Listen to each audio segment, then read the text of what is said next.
জিজ্ঞাসা করছি, এই রাজ্যের মমতা বন্দ্যোপাধ্যায় সবসময় চুপ থাকেন কেন? বাংলাদেশিদের খুব ভালোবাসেন, রোহিঙ্গাদের খুব ভালোবাসেন, পাকিস্তানিদের খুব ভালোবাসেন, না ভোট ব্যাংকের জন্য চুপ থাকে? কংগ্রেস আজ বলুক। দেখুন, আমি এখানে পরিষ্কার করে বলছি, দিনের পর দিন পশ্চিমবঙ্গে যে অবৈধ নাগরিকরা এসে এখানে ভোটার কার্ড করছে, আধার কার্ড করছে, এবং সেটা এই রাজ্যের শাসক দলের নেতাকর্মীরা এবং এই রাজ্যের প্রশাসনের মদতে হচ্ছে, তার ফলে পশ্চিমবঙ্গের আজকের দিনে ক্ষতি হচ্ছে। এবং একটা লোক বর্ডার পার হয়ে ধরুন এই নিউ টাউনে আসতে গেলে তাকে 12টা 13টা থানা এরিয়া তাকে পার হয়ে আসতে হচ্ছে।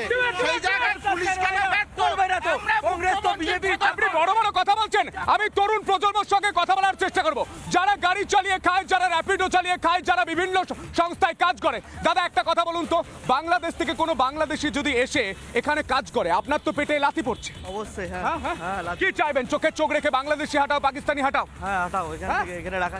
কি চাইবে? বাংলাদেশি হাঁটাও, পাকিস্তানি হাঁটাও? আমাদের বাংলাতে আমরা বাঙালি কাজ করব। আমাদের বাংলাতে আমরা বাঙালিরা কাজ করব, বাংলাদেশি পাকিস্তানি হাঁটাও। এই কথা, এই বলার ধকটা আপনাদের নেই? সঠিক কথা বলেছেন, সঠিক কথা বলেছেন। আসল কথা বলি, সংবিধানকে যারা মান্যতা দেয় না, আমাদের যারা মান্যতা দেয় না তারা হচ্ছে তারা। আপনি ও এসব ছেড়ে দিয়ে সরাসরি বলুন না। আমি সরাসরি বলছি, মমতা বন্দ্যোপাধ্যায় 2011 সাল থেকে 2025 সাল রাজ্যের মুখ্যমন্ত্রী।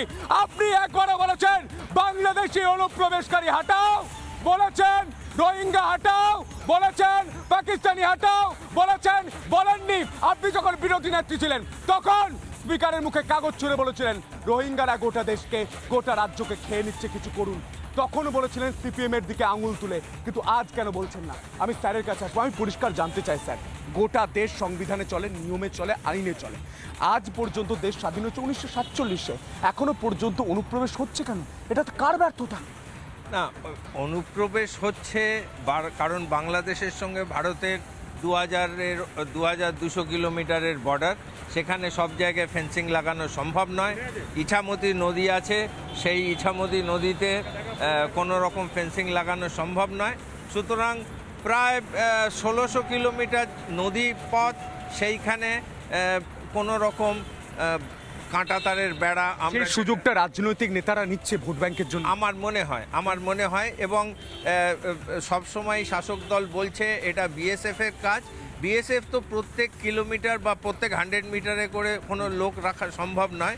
সুতরাং রাত্রির বেলা আমাদের লিমিটেশনস আছে বিএসএফ এর নাম্বার অফ সোলজার্স। সুতরাং অনেক জায়গায় আছে সেখানে ঢুকছে, এবং সেইগুলোর কাজ হচ্ছে আমাদের দেশভক্ত লোকেরা, সাধারণ লোকেরা যারা বর্ডার আছে তারা পুলিশকে খবর দেবে, তারা বিএসএফকে বলুন তো স্যার, আমি পরিষ্কার জানতে চাই, ধরুন এখানে একটা আগুন লাগলো, আগুনটা দেখে আপনি যদি আগুন না বলেন, তার মানে আগুনটা লাগছে, আপনার খুশি হচ্ছে, আপনার আনন্দ হচ্ছে, সেটাই তো ধরে নেওয়া যায় না? আগুনটা লাগছে, আগুনটা বোঝানোর জন্যে সিকিউরিটি ফোর্স বা দমকলের দরকার, কিন্তু সেটা যদি আপনি না ডাকেন, আজ মমতা বন্দ্যোপাধ্যায় একবারও প্রকাশ্যে বলেনি যে বাংলাদেশি রোহিঙ্গা হাঁটাও, পাকিস্তানি যারা রয়েছে গ্রামে গ্রামে, পাড়ায় পাড়ায়, সেই বিডিও থেকে শুরু করে ডিএমরা হাঁটাও, এই কাজটা করো, এটা বলেনি বলে আজ রাস্তায় নামতে হচ্ছে রাজ্যের বিরোধী রাজনৈতিক দল বিজেপিকে। না, এটা ঘটনা, সেটা মমতা ব্যানার্জি কেন বলেননি, হয়তো তার পলিটিক্যাল রিলেশন থাকতে পারে, আমরা শুনেছি দুধেল গাই ইত্যাদি, তার সুতরাং সেই ব্যাপারে আমি যাচ্ছি না। কারণ তিনি কেন বলেননি সেটা তিনিই জবাব দিতে পারেন, বা তৃণমূলের লোক জবাব দিতে পারে।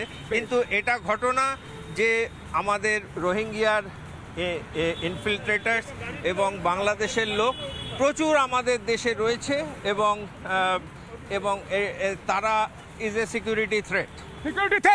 নানা ধরনের কন্টেন্ট দেখার জন্য লাইক করুন, শেয়ার করুন আমাদের ফেসবুক পেজ, সাবস্ক্রাইব করুন আমাদের ইউটিউব চ্যানেল। পাশাপাশি অন্যান্য ব্রেকিং নিউজের জন্য অবশ্যই চোখ রাখুন রিপাবলিক বাংলায়।